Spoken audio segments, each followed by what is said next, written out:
Unified School District is honored to present Dr. Sharrokey Hollie. Oh, thank you. Good afternoon. Good afternoon. This is sixth period. How y'all doing? This is that class. I can tell already. I can see it. This is that class. Thank you for coming. I'm so glad to be back in Elk Grove, Sacramento area. It's been a while, so it's good to come back and continue our message. And today we're doing just really something very quick. It's an overview. It is an introductory session into cultural responsiveness as we see it. And what I'm going to be doing with you, I'm going to be taking you through 6 ways to know if you're culturally responsive. And as you make your way back home this afternoon, and when you're sitting out by the pool in the jacuzzi and with the margarita, Chardonnay, or Hennessy, whatever your choice is, you can just kick back and say, am I culturally responsive? She asked me the goal. Actually, that's my goal. Everybody will get some Hennessy tonight and just kick back and say, am I culturally responsive, right? Okay, there it is right there, right. And so we're going to be walking you through the 6 ways. You took my handout when you actually read the introduction, but it's okay. I can have another one right here. It's okay. Yeah, okay. We're going to be walking you through with here, and you have a note sheet to sort of go along with it. But if you are a PowerPoint freak, some of you may be PowerPoint freaks. That means you're trying to collect every PowerPoint that was ever made, right? I will email you the PowerPoint later tonight, okay, right? I don't want you to deny anybody affection this evening because you didn't get the PowerPoint right now, okay? It's not fair, it's not right. You know, they're gonna say, what's wrong with you? I didn't get the PowerPoint, so get off of me, right? It's like, no, okay, all right. So you can get the PowerPoint. I should get home hopefully by 8 o'clock if there's no delay with Southwest Airlines, okay? All right, okay? So you can follow along there. You know, some of you saw me 8 years ago here when I was in Elk Grove, and maybe it was more like 9 years. I'm still trying to figure it out. But it's been a long time, and so much has changed, so much has evolved. I know some of you have heard the work before in earlier reiterations, but we're just excited about just the growth. You know, we're calling it VAB Nation now, you know, and I'm actively working with 2,000 teachers across the country, from DC to Florida, Seattle, you know, and, you know, certainly here in my home state and everywhere in between. So it's just been really exciting time for us and the work, and really just speaks to the need overall, right, and what we're trying to do. I want to set the context before we get into the 6 ways. I think it's important. This is part of our background part. Again, I can't do it all. This is normally a 90-minute session, so I'm kind of shortening it here a little bit. But I do want to give you a little bit of background before we go to the 6 ways, right? And the first thing I want to talk about is that we're all of collective minds on why this work is important and why do we do it. So I think it's a big question. Why do we need culture responsive? Why do we have to do it? And we have to all be on the same page. So I want to offer you 3 reasons, but I first want to talk about the reason not to give, because this will piss the person off that you're talking with. It will cause them to roll their eyes at you, look at you side-eyed, you know, suck their teeth. And they're going to say, oh, I don't want to hear this, right? Someone ever ask you, why do we need cultural responsiveness? And you respond, the black kids, the Mexican kids, the poor kids, these kids, those kids, you're gonna end the conversation right there. Because they're gonna go, oh, heard it all before. Haven't we done enough? Build the wall, right? Because the wall that we're hearing about, even though we're not at the border, that wall is metaphorical all across our country in many different ways. And so what we have to do is we have to bring people into the tent, right? We got to bring them into the fold. And if you mention student population, it is a mood killer, trust me, right? So the first thing I do is say, look, we got to give people 3 reasons. And what I like to do, sometimes I've been in situations where the media is around, right? And I tell the teachers, you know, when you're going out of this session, they're going to say, why are you doing this? Why are you doing this? Don't say for the black kids. Because they're gonna say, okay, cut, right? If you give them these 3 reasons, though, they'll keep listening. And this is what I want you to do. I don't want to go to the student population first. Ironically, we're gonna work our way back there. We don't have to start there. So here are the 3 reasons. Reason number 1, to increase student engagement. The reason why we do cultural responsiveness is because we want students to be better engaged. And it's on 2 levels. The first level is a sense of belonging, right? Here's the question. Think of your students in your schools. Does every student feel like he or she belongs? That's the question. Can they go in any room, any office, any part of the building, and they will be warmed upon, generous upon, kinded upon, smiled upon, right? This is the question that we have to answer. And cultural responsiveness is about every single child feeling like they belong to the institution, belong in the institution, right? And so I ask you to sit back reflectively and just say, wow, think of students who can't go someplace because they're not going to get a smile. They're not going to get generosity. They're not going to get kindness, right? This is why we do cultural responsiveness. Second reason, the second part of engagement is instruction. We want students to be engaged in the how of the teaching. I want students to tell the teacher, we love how you teach, not what you're teaching, not the fact that you're nice to us, not because you give us Skittles on Friday, right? Not because you're funny, but we don't even realize we're learning when we're with you. That's the kind I want them to feel. And that all has to do with this fancy word pedagogy, right? The how and the why. Cultural responsiveness is meant to lock in kids to be more engaged to the pedagogy, okay? Reason number 2, deal with inequities. Cultural responsiveness is about creating a safe place and space where we can talk about the inequities with our kids. A lot of times people feel fearful or they feel scared. It's just nationwide. Anytime race comes up, we go, right? That's why we stagnated, right? Because no one wants to have the hard conversation. And so cultural responsiveness is about creating that space, that vibe, that energy where we can all come together, have these tough conversations about the inequities that we're dealing with as a group, as a school, as a district, right? And you have to have the courage. See, with this safe place, then it gives you the courage to speak out for the kids who have been treated unfairly, right? I was in DeForest, Wisconsin. Who knows where DeForest is? DeForest, Wisconsin, right? Nobody, okay. DeForest, Wisconsin. It's right outside of Madison, right outside of Madison.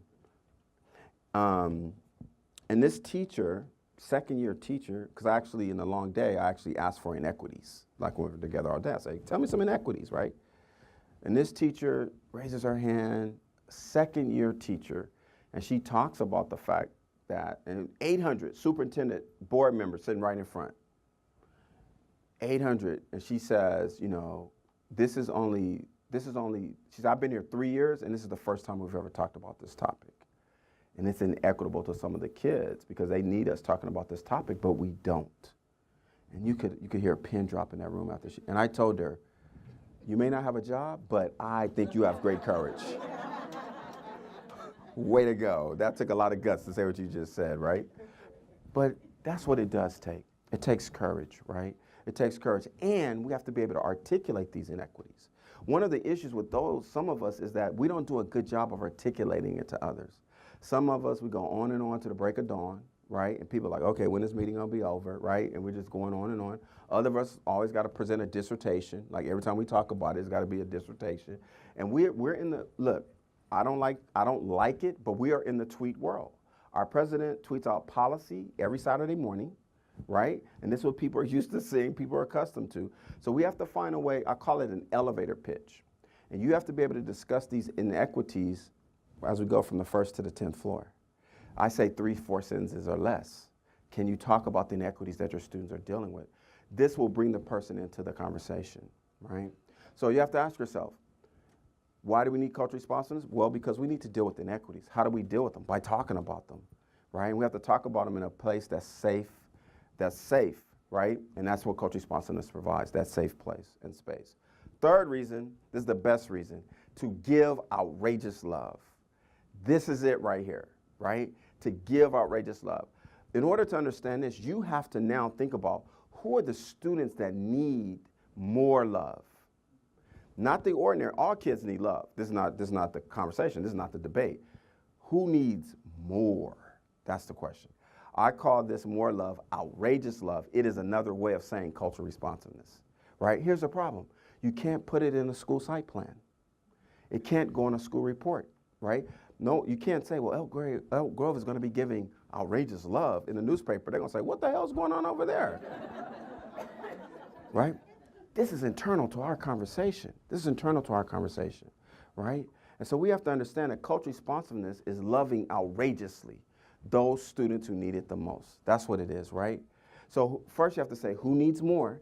Then you have to say, is my heart and mind in the right place to give outrageous love?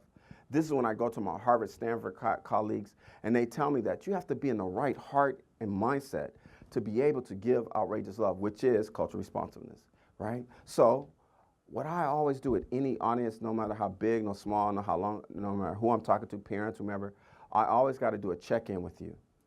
Are your hearts and mind in the right place? Before we can get to the 6 ways, I need to know that, and you need to know, right? So I'm about to give you 3 psychological, we're only going to do 2 because of time. I'm going to give you 2 psychological assessments that will let me know immediately if you're in the right place in terms of your heart and mind. I got these from Stanford, right? They're very quick. You don't have to tell me about your childhood, okay? So it's really cool, all right, all right?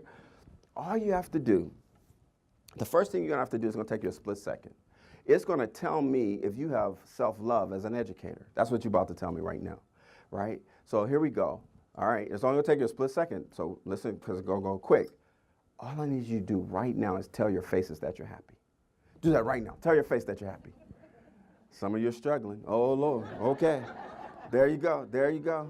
Right? There you go. There you go. There you go. Okay. Okay. Good. Most of you got it. Excellent. Excellent. What did you do right now? What did you do right now? Well, what you did right at this moment, you told me that you're not saying you won the lottery. You're not telling me that your kids actually emptied the trash this morning. What you're telling me is no matter what's going on, it's going to be what? Okay. That's what you just told me. I'm gonna give a couple of you a second chance because you failed the assessment. I wanted to make sure. Okay, right? Why does this matter? Well, these outrageous love kids are coming into situations and they need what you just did. And the Harvard, Stanford people tell us that what you're telling them is no matter what's going on, it's going to be what? Okay. And they need to see that. This is the sad part. The Harvard, Stanford people tell us that these kids are the least likely to get those smiles. They have the smallest chance, smallest probability to get the, now just sit here and just think about that for a moment. I'm a kid in your building. I'm a kid and going to your office. I'm a kid going, and I can't get this little smile to say, come on in, baby. It's going to be okay. Just think about that. And I use this analogy of me looking at the news like many of us did with Hurricane Harvey last year, and any of those hurricanes, and you see those people trying to survive. They're climbing up and up and someone, and I'm saying to them, these people needed the helicopter needs to go there first, right? Well, let's think about a metaphor. Who are the kids on the roofs of our schools? But they stand the least chance of somebody coming to get them. And what they're saying is, just think about it. What does it cost to give a kid a little quick smile?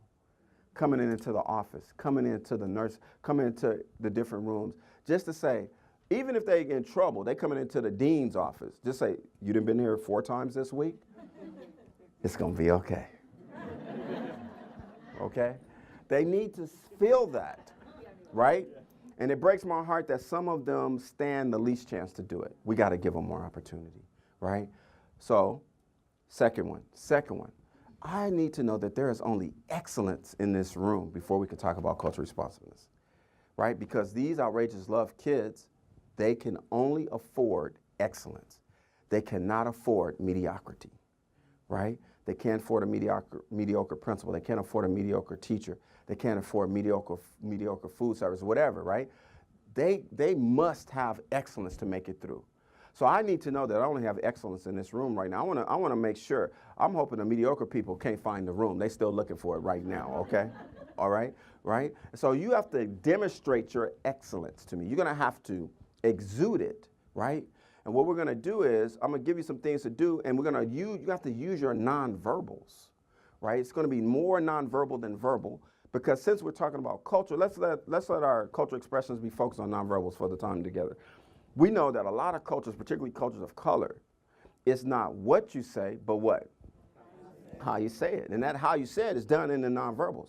Eye contact, facial expressions, body language, hand gestures, right? So what I'm about to do with you is more about the nonverbals than it is the verbals. And you have to exude that you are excellent at what you do. The kids call it swag, right? That's what the kids call it. And if you don't know what I mean, just write it down, look it up this evening.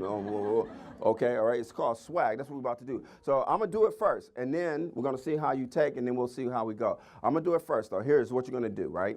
You're going to be turning to your neighbor, and this is what you're going to say. You're going to say, this is what you came for. You better recognize, don't mess with me. Shit. Oh, I'm sorry. If you're Presbyterian, shoot. Oh, I'm sorry. If you drive 60 miles to work, darn. You're gonna pick the one that matches you. Okay, wait, you guys are looking at me like you're from the Midwest, so let's do guided practice, okay? Let's do guided practice, okay? Let's do guided practice, okay? Some of you are looking at me like, what the hell did I just walk into? Okay. Some of you looking at me funny, that's what I'm saying, okay? So I won't look at anybody who's looking at me funny, but okay, all right, okay, right? So I'm gonna do guided practice. I'm gonna do it, and then you're gonna do it, okay? I'm gonna walk you step by step, and then I'm gonna turn you loose, okay? All right? So here we go. You're gonna repeat after me, right? This is what you came for. This is what you came for. You better recognize. You better recognize. Don't mess with me. Don't mess with me. Shit. Shoot. Darn. Just pick one. Don't say I'm all three. Pick the one that works for you. Okay? You guys were excellent with that. Now it's your turn. You're going to turn. And this is what I want to see. Let's do it for the camera, right? This is what I want to see. That's what we're looking for. Ready, set, go. This is what you came for. Don't mess with me.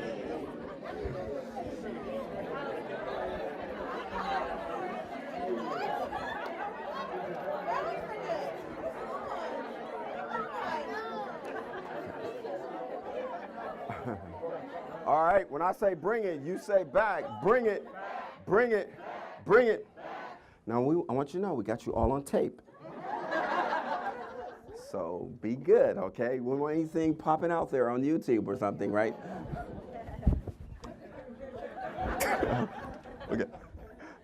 Okay, so our kids need us to exude the excellence. See, these kids, once again, I go to my Harvard, Stanford people. This is what they do all day, right? They study this kind of stuff.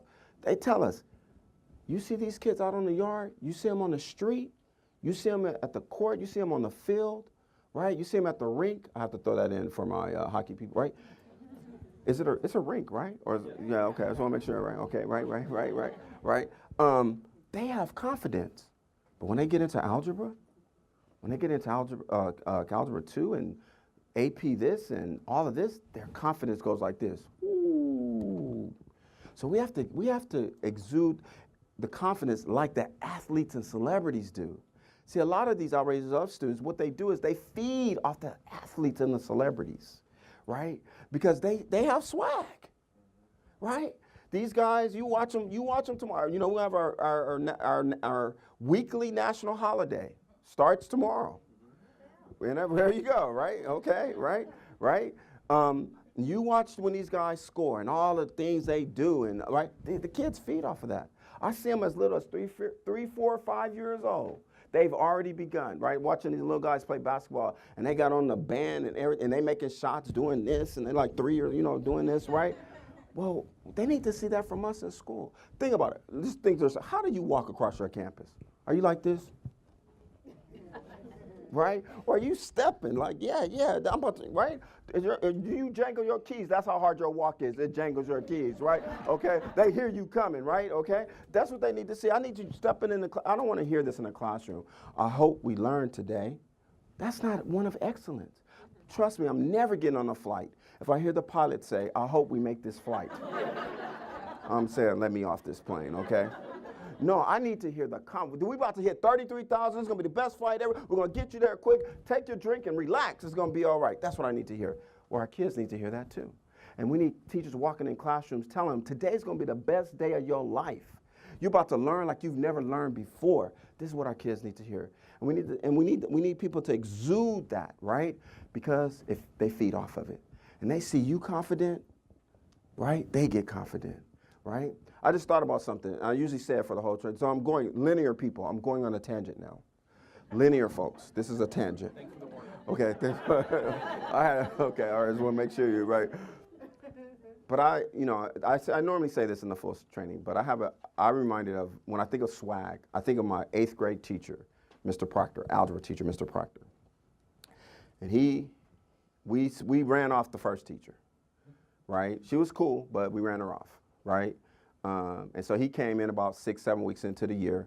And I'll never forget the first day he walked in, me, my buddies, we were all in the back row like this. You know how we do, right? And he walked up to me, right? And he said, "You obviously don't know whose classroom you're in." That's what he told me. And I said, "What the heck is this guy doing?" And every day he would say that. He never said, "Sit up."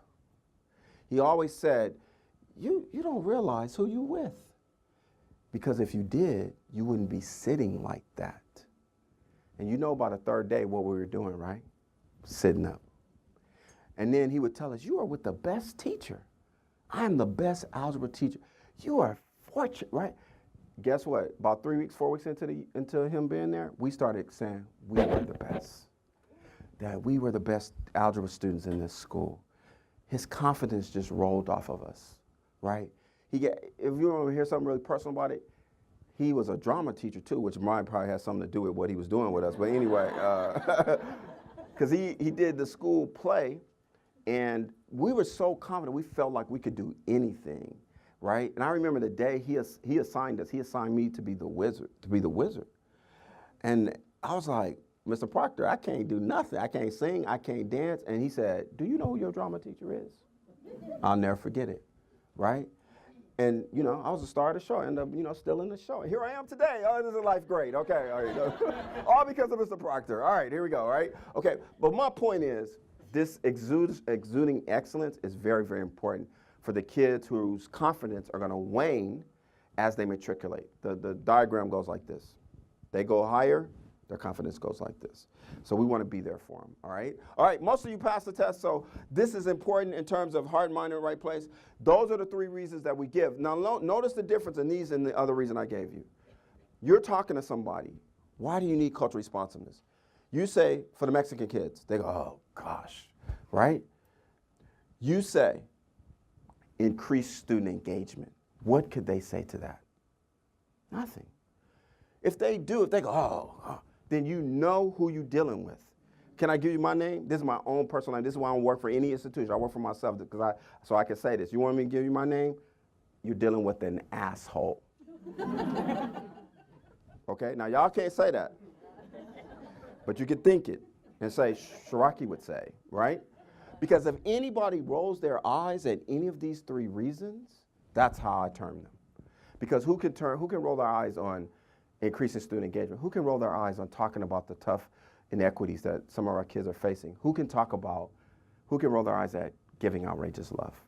Okay, that's my name for them, all right? All right, okay, now, with that little bit of background, we can go through the 6 ways. And we're gonna go rapid fire. After we go through these 6 ways, I want you to be able to leave and say, "You know what? I think I'm culturally responsive," right? Okay, here we go. Let me give you an anticipation guide first, just to make sure that you understand where we're coming from, right? So all you got to do is shout out, true or false. Diversity, equity, and cultural responsiveness are interchangeable concepts. True or false? Shout it out. My racial identity dictates my cultural identity. True or false? Cultural responsiveness is only for minority students. True or false? The goals for culturally responsive teaching are best met at the district level. They're all false, every single one. But they are common misnomers and myths about cultural responsiveness, right? All of these are common misnomers and myths. The first one really talks about the fact that these are separate topics. We don't lump equity, we don't lump cultural responsibility, we don't lump it all in with diversity. We keep them separate. They each cause for you to do something different, right? We already know that our race doesn't dictate our cultural identity, but we're gonna come back to a moment. I'm gonna see if you stay in that. Cultural responsiveness for all students. It's not just for the minority kids. That's the point we're trying to make. Every single child could benefit from culturally responsive in a school. But it's just that some students will benefit more. And we're going to talk about who those students are. We already did, really. And then lastly, this is classroom grassroots based. It's not something that needs to come on high. All we need is support from the bureaucracy, support, right? The vision. But in terms of the actual work itself, it's all about classroom and teachers. And this is where the energy emanates. It's all about community. This is where the energy emanates from, okay? All right, now we can get to it. Here's number one. You can define it. So this is what I want you to do. I want you to turn to your neighbor on my go and give your definition of cultural responsiveness. Here's the sentence frame. Cultural responsiveness means this to me. You only get 3 sentences, all right? That's all you get, right? This is your definition of cultural responsiveness. This is what I want you to do. I'm going to give you 45 seconds apiece to give your 3-sentence or less definition of cultural responsiveness to your neighbor. Ready, set, go.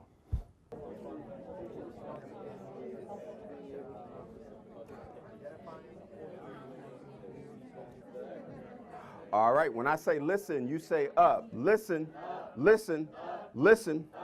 So I'm hoping that we heard a lot of variation in the room. Our point is that we have to all be aligned with our definitions, with what we want to accomplish with our goals. A lot of places I go, they're not. It's all different, especially when you throw in the words diversity and equity. Take-home assignment.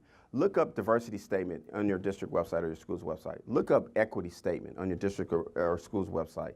And then see if there is something there on cultural responsiveness, right?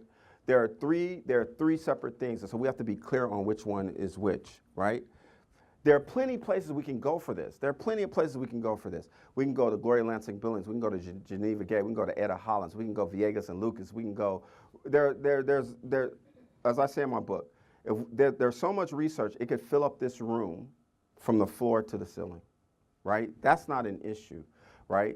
What the issue is, how do you make it yours? See, right? I'm not one believer in going to some academic, getting an answer or a solution or a definition. It's about, I worked under Stephen Krasher. Stephen Krasher used to always say, the purpose of a PhD is to read books to tell people about the books and then let them decide for themselves, right? And so I believe that, right? So what I've done is, the research I followed is Geneva Gay, and I've customized or formed my own definition. I want to share it with you. It's 4 words: validate, affirm, build, and bridge. That's it, right? VAB for short, okay? Validate, affirm, build, and bridge. Validate means to make legitimate that which institutional knowledge and corporate mainstream media has made illegitimate about the culture and languages of our students. That means that institutionally, as they matriculate, this is what they're told. You are disruptive, you are defiant, you are disrespectful, you are insubordinate, you are unmotivated, you are a low-level reader, you are low proficiency English, blah, blah, blah, blah, blah, blah. This is what they get, right, institutionally. And what we have to do is provide them a counter-narrative. You are none of those things. You are culturally misunderstood. You are linguistically misunderstood. And as your educator, I'm going to validate who you are. That's the validation part. Affirm has to do with images. Because if we go to our institutions and our media, they're told you're either an athlete, a celebrity, or a criminal. This is what they're shown. So we have to counter that and show them all the possibilities by the materials we put in front of them, the images we put on the walls, the books that they're reading, the people who are in front of them, right? I do a lot of work in the Midwest, and one of the things, not to their own fault, is they need more people of color in the Midwest. You know, I was in audiences in August where literally I was the only person of color in the room. It would be 900 people in the room, right? And so it's important that kids, that's not our issue here in California though, right? Thankfully, right? But it's important that kids see themselves throughout the school. That gets at the affirmation part. But we're not going to leave it there. We still have to build and bridge. We still have to give them the academic and social skills that they will need to have success in academia or mainstream.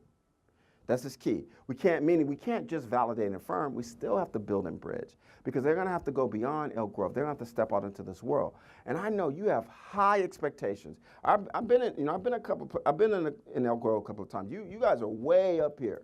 I mean, you have high expectations, high standards, high goals. I come from more modest stock. Okay? So I want to share with you my modest goal for all students, that they will have success in the DMV. Department of Motor Vehicles. That's my goal. Much more modest, right? And what I'm saying is, please understand me. What I'm saying is, I want the students to know how to walk into the DMV, what eye contact to use in the DMV, what proximity to use in the DMV, what language to use in the DMV, how to handle your emotions when you get the wrong answer at the DMV.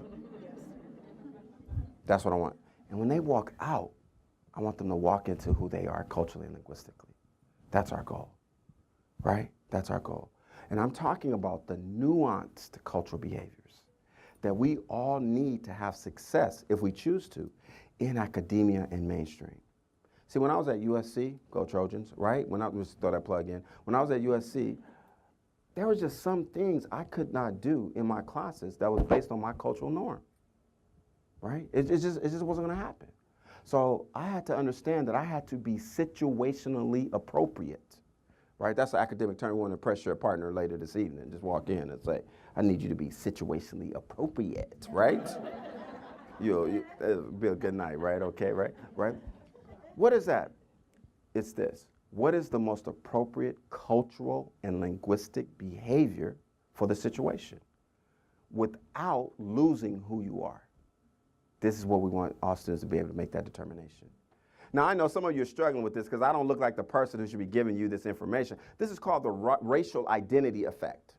And some of you tripping right now because I don't look like I should be giving you. You're saying, wow, this guy's pretty good. I wasn't expecting this, right? You thought I was going to be offering DVDs out the trunk of my car in the parking lot after the session.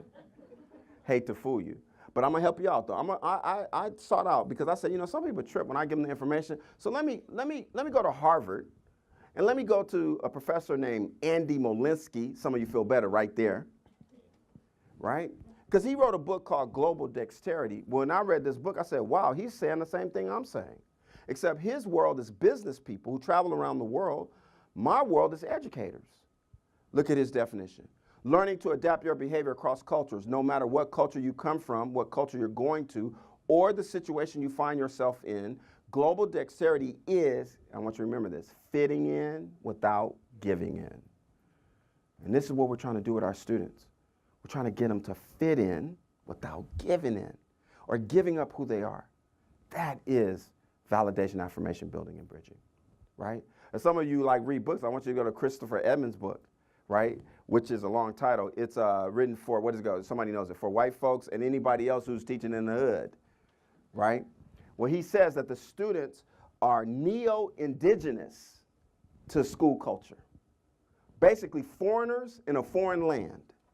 And we have to teach them the culture of the school without degrading them or debasing them, right? He's speaking from a youth culture lens, right?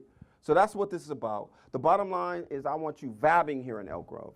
I want you to be fabulous. I want you to be fabulicious in everything that you do. I want you to ask every single day, who did we vab today? And that means who did you validate and affirm? For us, that is cultural and linguistic responsiveness. All right, let's go to way number 2. This is one's real quick. We got to decide, is being culturally responsive something that you are or is it something that you do, right? This is a one-word answer to this question. Are culturally responsive educators born or are they made? All you got to do is turn to your neighbor and say, born or made. Just pick one. Ready, set, go. Made. Okay, here's the answer. Both. It was a trick question. Okay, right? Okay. Here's the research. University of Texas, 2 Latina professors who study teachers who have gone through culture responsive training. 10% are born. They're born. They are culture responsive from the start. No matter what their profession would be, they would be culture responsive. They are natural validators and affirmers, right? So we have to build off of these people. You have some naturals. We got to build off of these people, right? Sometimes they're kind of put to the margins because they're like, oh, who she thinks she is? Or she thinks she all that, right? Well, she's validating and affirming. She has a connection with the kids. We need to be learning from her, right? Okay? 75% need to be made. 75% need to be made. That means one training will not do. One book study will not do. They need to be supported. There needs to be follow-up. There needs to be coaching. There needs to be examples. There needs to be videos. We need to treat it like we treat everything else. See, our districts, our institutions, I know it's not Elk Grove, but other institutions, they have this habit of treating CLR like it's a technology training, right? And we send a teacher to the technology training, we expect when they come back, they know Google Classroom, right? Like, right, we bought it, we set it up, we got the technology, right? You better use it. CLR does not work there. Cultural responsiveness does not work. It's not Google Classroom. And you can't send someone and then expect them to come back the next day and be, okay, let me see your CLR. Where is it? Where's it? Come on, show me your cultural response. Come on. You spent a whole day. What's going on? It doesn't work that way. It's a process. It's 2 steps forward, 1 step back, right? And one thing that we need to acknowledge is, first of all, people need to be fully supported, but everybody's going to be at their own pace, their own place, right? And that's the challenge of it, just like in the classroom. All the students are at their own pace, right? That leaves 15%. These people, it's more like maybe a little less than 10 though. These people, you could be giving away $100,000 and they would not buy in. They are stuck on them. They're in a deficit orientation. They ain't trying to change, right? We need to recognize who those 10% are because we don't want to spend needless energy on them. My recommendation, leave them alone. Leave them alone.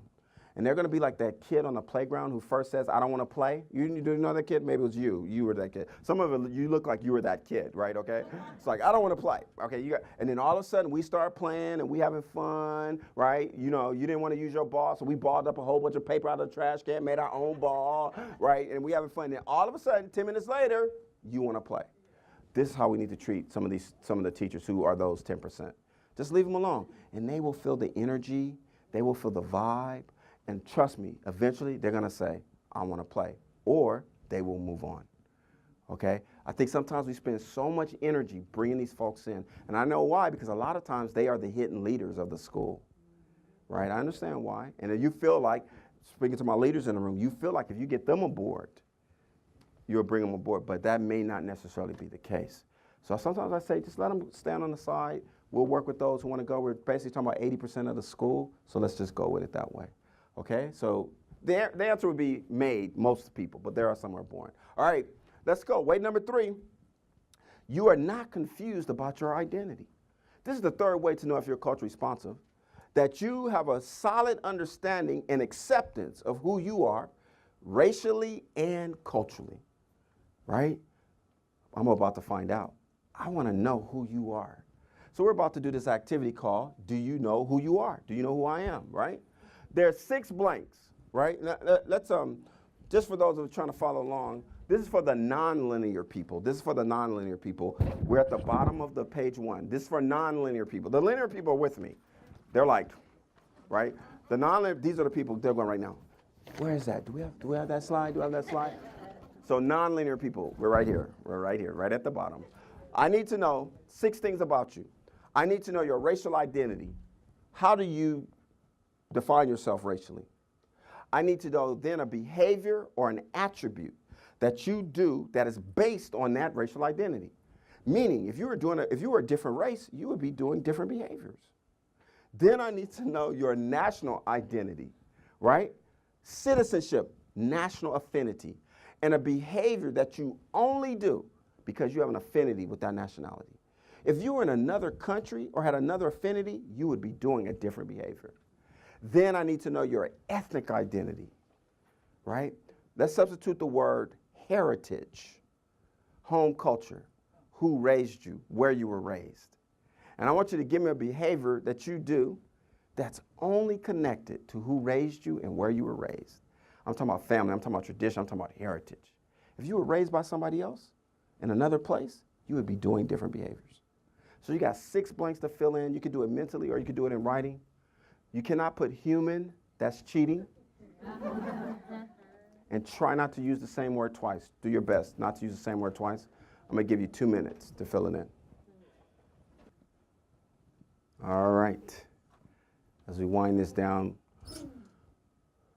There are three reasons why we're doing this. Number one, we're going to separate race from culture.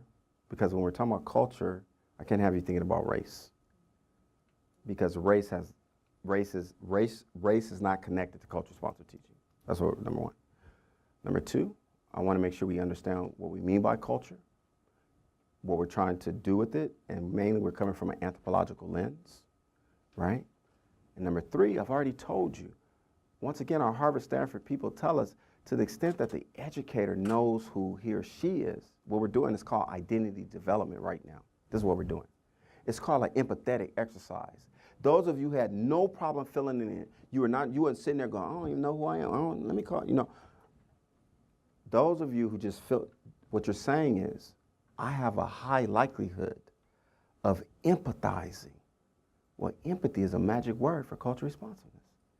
See, you're saying I can connect, I can relate, right? This is important for cultural responsiveness, to be able to relate, to connect. So what we're doing is very important. The youngsters today, they have to do a lot of identity development in their teacher ed. Some of us, when we came through, it wasn't even on the radar, right? So this is a very important piece of the work. Now, this is what we're going to do. You're going to share your identity with somebody in the room, but we're going to do a movement activity called silent appointment.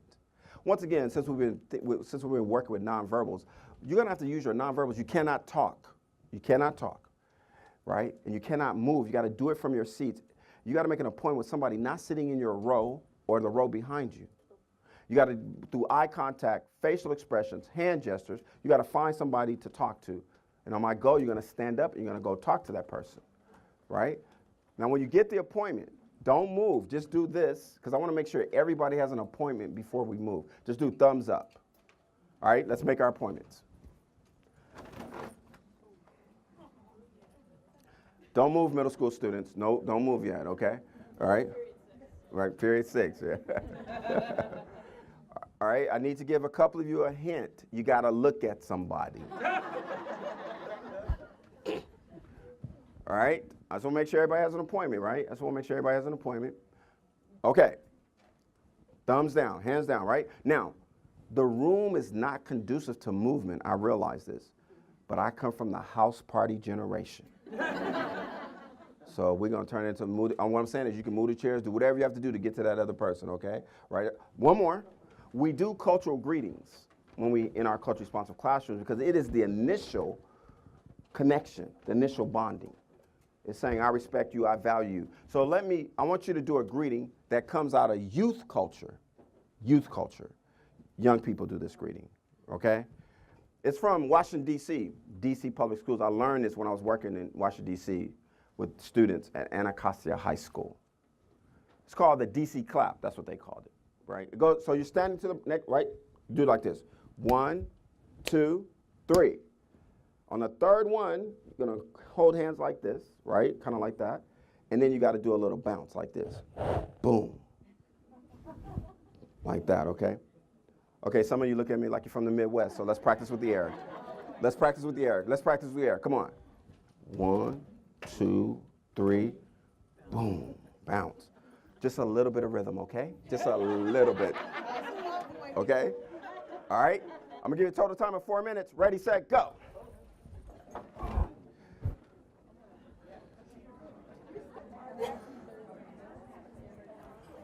All right, I'm going to say time 2. You say move on. Time 2. Move on. Time 2. Move on. So, I hope I just caused a lot of confusion in the room. I hope so. That was my intention. Confusion is good in cultural responsiveness, right? So I hope I did, right? And what it speaks to our overall confusion about this topic nationally. This is why we keep having the same conversation. Oh, I don't know about you. Everybody said this, though. It wasn't just me. I'm listening, and I'm looking at Charlottesville, and I'm saying, is this the 1960s? The conversation, everything was the same, right? It's because we have not moved in our progression about how we look at this topic, how we talk about this topic, right? And part of it is the conversation, part of the issue is the conversation that you just had with somebody in the room. There's confusion, right? So listen, I know you were not expecting this when you came today. This is more than you ever could have imagined. I'm about to give you the answers to who you are. I'd be a little more excited about that if I were you. I would be jumping for joy. Trust me, your family is going to be relieved when you come home. They're going to say, what happened to you? And you're going to say, I found myself today. They're going to say, what took you so long, right? Okay? All right, here we go. I'm going to try to give you the answers. Here we go. Let's go to behavior under race first. Let's do that one first. Let's go to behavior under race. Here's the answer. Are you ready? Blank. You should have left it blank. It was a trick question. There is no behavior that goes with your race. Right? It was a trick question. I knew my friend had it right away. The way she looked at me, she was like, what the hell, right? There is no behavior. But let's think about why did you write it in? And don't tell me because as educators, we're trained to fill in blanks. Don't say that. Because this is what society has taught us. This is what the institutions have taught us. Here's the thing. We don't even realize it. Let's just assume that you all woke in here. And I don't mean that literally. I mean it figuratively. That you have a consciousness, that you have an awareness. And some of you still filled it in. Imagine the people who ain't woke. I said it like I needed to say it, by the way. Right? Okay? So it is anthropologically impossible to attach a behavior to a racial identity. In fact, if we were sitting with a glass of Chardonnay, you would say, and I said, behavior goes with race. You would say, no, it doesn't, because when we do those two together, what do we call it? Stereotyping, racism, racial profiling, racialization, right? And this is what we're doing. We're coupling our students' race with their behaviors. And in order to be culturally responsive, we cannot do that. It is not logical, first of all, but it feeds into the narrative that we've already been getting all along. So we don't want to be complicit in that. So we need to look at our students through a cultural lens, not a racial lens, right? Culture is not race, and race is not culture, plain and simple. Now, if you did fill it in, I want you to ball up that paper right now and never tell anyone, okay?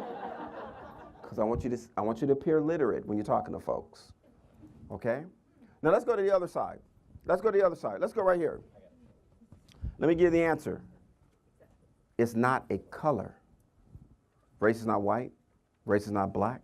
Race is not brown. Race is not yellow. We've all been what I call de-blumenbach, right? Why when you read the paper it says white, black, Latino, what happened to the colors? When you go to Legoland, where are all the colors? I go to Legoland to look for the colors. They don't have them all, right? I was doing a session very similar to this a few years ago in Baltimore, Maryland. I had one Asian gentleman in the room. He was Korean. When he was filling out what you were filling out, he raised his hand and said, am I supposed to put yellow here? And everybody starts laughing while they're writing white and black. Then you did a little better, as long as you didn't put a color, right? I want to make sure that you understand that why we view race the way we do is because of this gentleman in him. You may not know who he is, but his name is De-blumenbach. He was a German anthropologist, and basically he did the first study on race that got put in a journal that then became a textbook that lasted for 100 years. So when you went to take an anthropology class, you read Dr. Blumenbach's book. This is called institutional knowledge. Now, if you don't think institutional knowledge is serious, it's very serious. Whatever's in the textbook becomes institutional knowledge. How many of you are from the Pluto is a planet generation? Yeah. Well, there are a group of kids right now who will tell you, fight you down to the parking lot. I experienced it. Pluto is not a planet, mister. Why not? It's not in our textbook. You live in Texas, the enslavement didn't happen. It's not in their textbook. Mexico was not there before Texas. It's in their textbook.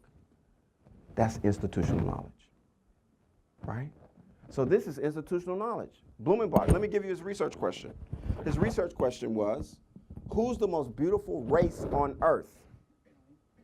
Right? That was his research question.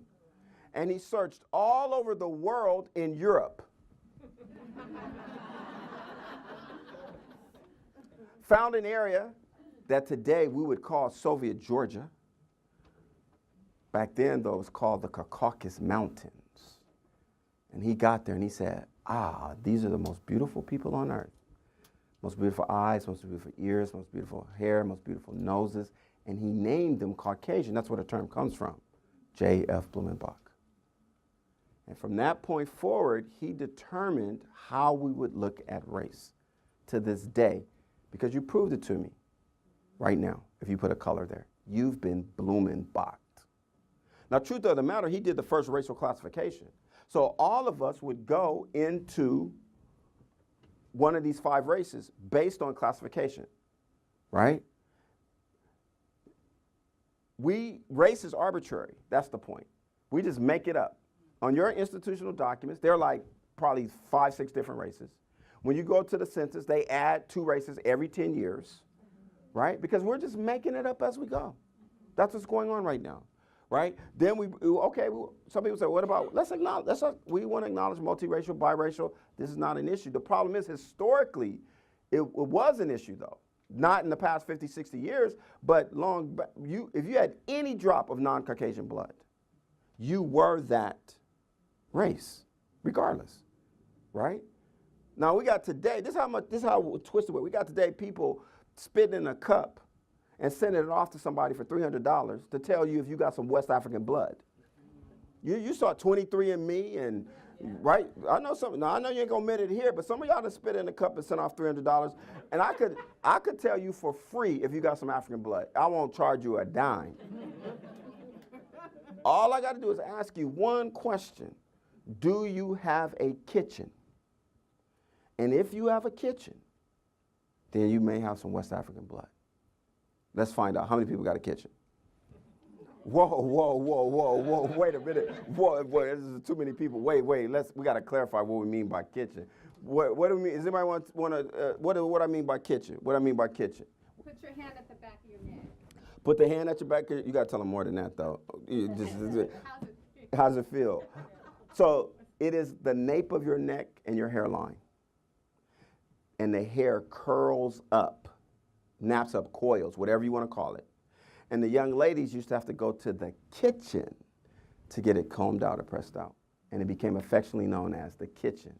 It is a West African phenotype for hairstyle, okay? So like she said, if you want to see if you have a kitchen, right? Let me ask again. How many of y'all think y'all got a kitchen? Let's raise your hand. Okay, that's a little better. Okay, all right. No, of course not. Right, no, absolutely, right, okay, right. So Blumenbach, my point is, this is the image that he put forth that we all go by unknowingly, right? This is the color, quote unquote. Every iconic figure has been paired to the Caucasian, largely due to Blumenbach. Christ, Disney, even Mr. Clean. Like we couldn't even get our own image from Mr. Clean. And like you see him in the Super Bowl, they try to really, I'm like, oh wow, look, we're trying to soup up Mr. Clean here, right? Even we can't even get Andrew Jackson. Now Trump about to take away Tubman. We was about to get Tubman on the Andrew, right? Now he came out last week in the Treasury Department said they may not do it, right? Okay, so they about to take away. All right, we're about to get Harriet Tubman on the dollar bill on a 20, right? They said we're gonna create another denomination, okay, right? Santa Claus, right? So let's understand how this, let's take Santa Claus. Santa Claus has been Blumenbached. In truth, nobody knows what the hell Santa looks like. You really don't know, okay? You really don't, if you think about it. You've been given this image here. Never mind the fact that Santa's not real. Well, that's a whole nother conversation. I hope I didn't break anybody's heart right now. Okay, right. Okay. So we take something that's Blumenbach and we dip them. This is how we deal with race in our country. We dip them. You remember how McDonald's ice cream used to be dipped? Well, you wanted chocolate ice cream long ago, they used to dip it in chocolate syrup, right? Okay. This is symbolic of how we deal with race, right? So look. We've taken 2 Santas and dipped them. This is a Mexican Santa. Look, see the piñata? This is a Mexican Santa. And this is supposed to be an African Santa. That's our answer to Blumenbach. It doesn't work. What's my point? You gotta de-Blumenbach your schools, your books, your images, your materials, right? So that our kids get to see authentic, reflective images of who they are. That's what this is about. Don't just dip them. It doesn't work, right? We have taken this too far. Did you guys see the Ken doll controversy? This is the ultimate Blumenbachen of all time right here. The new Ken doll series that came out at the end of June. Look, so this is how confused our society is. They're going to take a brother, they're going to give him cornrows, but then give him a tie as if he works for Geek Squad at Best Buy.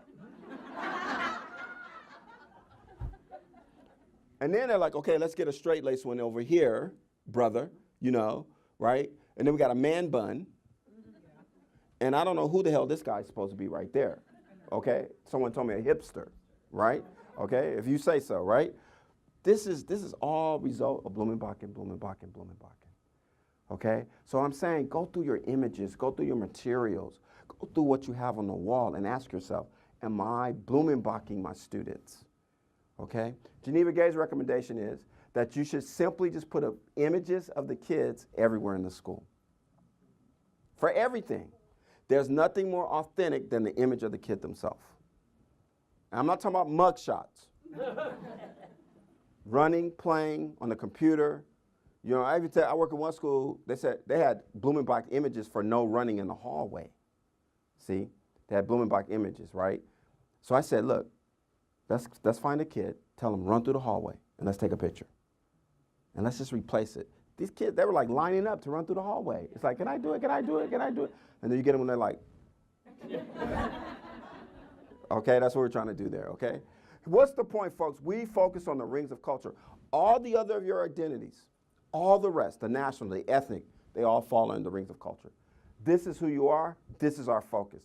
Our definition of culture is that it is a learned behavior agreed upon by a group, by a community, common norms, common mores, right? This is who your students are. This is the focus of cultural responsiveness right here. And what we do with you, we go through each ring and ask you this question.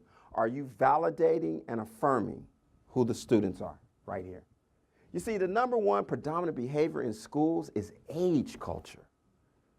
Most kids are behaving based on their age. What does society tell us? They're doing it because they're black. They're doing it because they're poor. They're doing it because they're Mexican. They're doing it because they don't have a daddy. They're doing it because of ADA, all these other things. And most of the times they're doing it because they're 8. A learned behavior agreed upon by a group of people.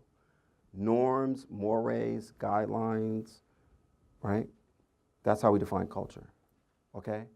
So if I come to your school and I want to see how culturally responsive you are to your 8-year-olds, I'm going to say, let me see them go, how they go out to recess. If they go out like this, that is not culturally responsive. Because I'm going to ask you, where else in our society do you have to walk straight all the time with your hands behind your back and your heads down? Right? This is called the school-to-prison pipeline. This is the real school-to-prison pipeline right here. Right? Okay? And I go in a lot of schools, the kids got to walk in a straight line everywhere. Why do you have to walk in a straight line? Everywhere.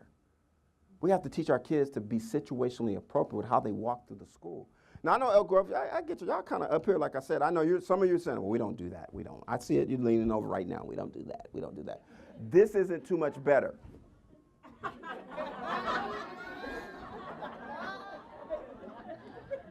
That's not too much better. Where in life do you have to walk around like this? If I go into the DMV,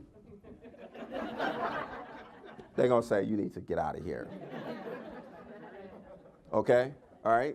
So we go through each of these, you know, it's all about recognizing our biases as they apply to these cultures and the behaviors. So we focus on everyday bias. Your everyday bias is something that we all do in here. This is our first thought. This is our first prejudice, ignorant, biased thought that we all have. We all do this. And this is what could keep you from valid. It has nothing to do with racism, folks. None of you are racist in here, but you're all biased thinkers, right? Go to the grocery store with me. Let's shop together. Look who's shopping with you. Those are your first thoughts, right? Go to the gas station with me. Look who's pumping gas with you. Those are your first thoughts. That's your everyday bias. Let's take a flight together. Anybody been on Spirit Airlines? Those are your first thoughts. But you'd have to know. Okay, if you haven't, don't. Put it like that, okay? Okay, right? So in our approach, it's our first thought, it's not our last thought. And this is directly related to, so let's go back to age culture. I'm walking through my school, I see a young man sagging. My first thought is going to be, somebody be honest with me right now. Your first thought is going to be what? No, not the first. Why? It's going to be gang. It's going to be negative. It's going to be whatever, right? Yeah, right? This is known as the first thought, but it will not be your last thought, because now I recognize that this is youth culture. Young people sag. See, our definition of youth culture is at some point you get too old to be doing the behavior, right? So at some point you get too old to be sagging, right? Or you start sagging for a different reason, but we won't go there right now, okay? All right? So we got to teach these, so we're saying it's still culturally inappropriate at school, but I'm not going to come at the child negatively. I'm going to recognize what the child is being and doing as a young person. I have 2 sons. They used to sag. They're middle-class kids. They ain't never been in a gang. Wouldn't know if a gang hit them in a fight. They wouldn't even know. But they would, why? Because they see it as a fashion. They see it as a style, right? And so I'm going to approach it that way, and I'm going to talk about situational appropriateness. That's what we're going to do with this. Now, how do we define race? This is our definition of race. Genetic lineage, story of human geography, and socially constructed. That means it's all made up. That's number 3. It's all made up. But I want you to remember, so is Santa Claus. Okay? All right?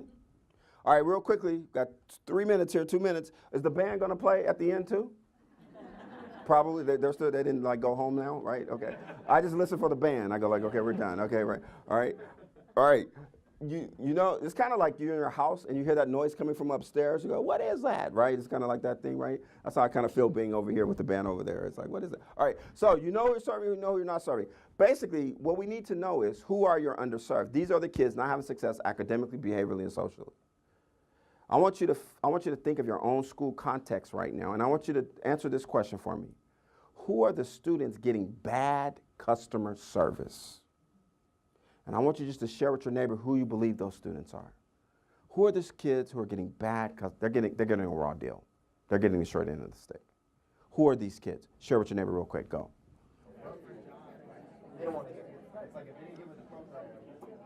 All right, when I say holla, you say back, holla, holla, holla. What we do with this, no matter, whomever you talked about right now qualifies for the underserved. But we got to make sure we narrow it down. So an activity that I do is called break the code. Because typically we're talking in general terms. I'm just going to use last group. They talked about special ed. I overheard a group. I was ear hustling. I overheard a group. They said special ed. So I asked the group, do you have any special ed students who are having success in Elk Grove? Yes or no? Shout it out. Yes. So that means we're talking in code. Right there. That means, so whatever you said right now, ask yourself, do we have any students who are having success in this particular group? And if you say yes, you're talking in code. We got to break the code. So then I said, among the students who are not having success in special ed, now that we know that there are some, who are the ones most likely to be underserved? What do you think they said? Who are the ones, special ed, not having success, are more likely to be underserved? What do you think they said? Students of color, right? Do you have any students of color who are special ed who are having success in the school, in this district? Yes or no? Shout it out. Yes. So we're still talking in code. Among the special ed students of color, who's most likely to be underserved? Black, African American. And we could just cut to it, African American male. What's another criteria? Give me another one. Let's go deep. We're trying to go 4D. Give me another one. Poverty. So now we know who needs outrageous love. If we just said the special ed, we would get nowhere. But now we know. Special ed, students of color, African American, male, poor. That's who we need to be loving here. It narrows it down. When I'm working with some schools, they realize they're only talking about 5 kids. They're only talking about 5 kids. And they look at each other at that conference room and they say, we can't make a difference for 5 kids? We're in the wrong business. So what I'm saying is we've got to come out of the generalization, narrow it down. I try to get schools to go at least 4 deep and then you will identify who you need to be culturally responsive to. If we stay in the generalizations, we're going to stay like our society does. Just generalizations. Means nothing. It means nothing. This is how we look at our data. Means nothing. To tell me that your African American kids are low, doesn't tell me anything. Doesn't mean anything. To tell me that your Latino students doesn't mean anything. So it's about knowing who your students are, right? This is a map of terms of Latin America. We need to know who our students are and then look at them in separate groups to find out who are we underserving the most. And that's who we're going to give the outrageous love to. But we got to break the code, okay? All right, we're just about out of time. I'm just going to just real quickly, 1 minute apiece. Way 5 is you don't just celebrate Black History Month, okay? So it's all about moving beyond superficial celebrations of culture. I'm not for Ethnic Food Day, Ethnic Dress Day, Mariachi Band on this day, Taco Tuesday, Thai Food Thursday, Soul Food Wednesday. I'm not for that, right? Because it keeps it at a surface level, right? So we're trying to say don't just celebrate Black History Month. And then lastly, we want you to practice every day in every way. Our approach is about pedagogy, not content. We're trying to transform how teachers teach. That's our #1 goal. We do so through these 4 areas: management, vocabulary, literacy, and language. These are the chapters in the book that you received, right? These are all just chapter 3, 4, 5, and 6 right there, okay? 1 and 2 gives you the background. Chapter 7 tells you how to De-blumenbach. That's the outline of the book right there, all right? And we focus on activities. I've been doing activities with you right there. So those are the 6 ways. I want you to think about them this evening, you know, when you're sitting down, relaxing, and ask yourself, am I being culturally responsive? I want to thank you, Elk Grove, for inviting me back. Good to be back. Have a great weekend.